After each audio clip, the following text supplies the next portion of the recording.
So now we discuss the theoretical foundations, which is the first part of this course. We start with looking at the principles of social policy and how they are related with the moral standards or moral and ethical standards. So you must have heard about the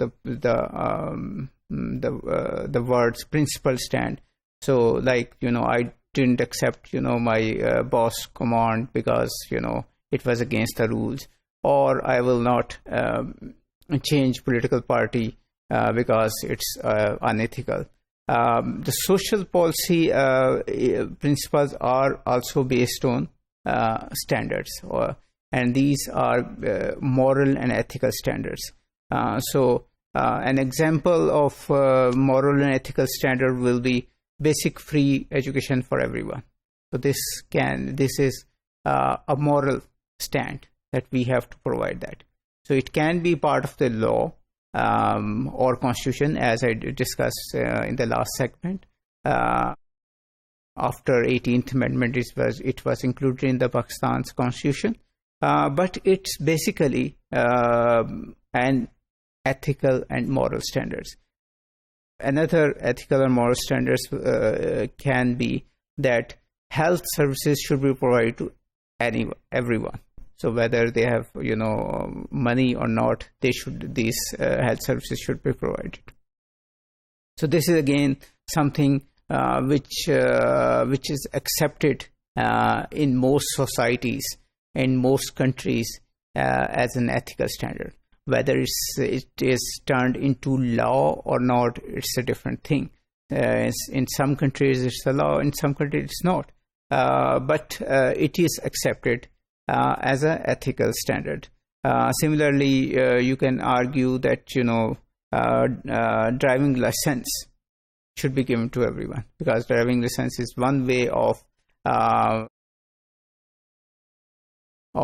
for a person to move ahead, to be more mobile, to have more opportunities and more freedom.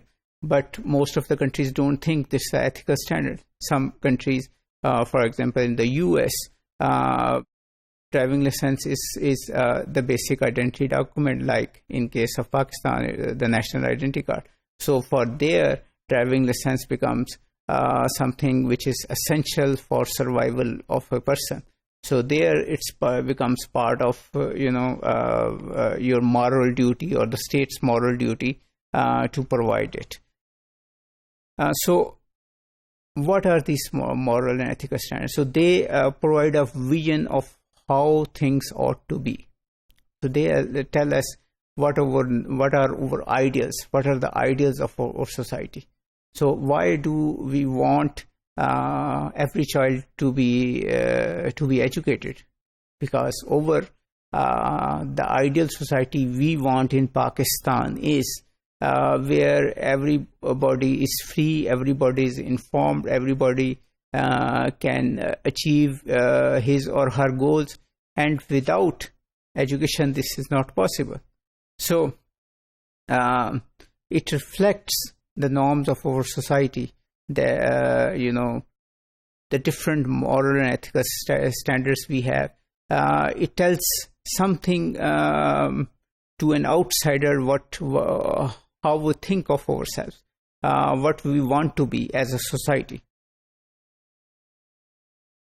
But as I discussed about driving license and other things, moral and ethical standards are not always universal.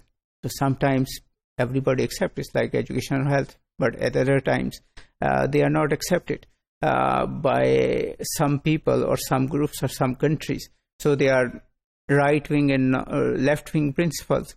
So in the left wing, for the left wing, and we will discuss it later on, equality is very important. For the right wing, it's the freedom or liberty that is more important.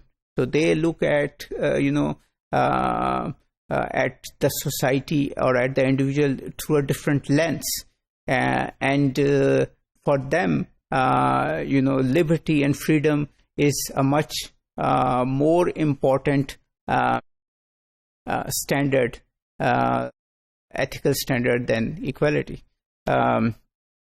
So depending on whether you belong to one group or another group, you will decide whether there should be one education system for all, whether madrasas should be forced to open themselves.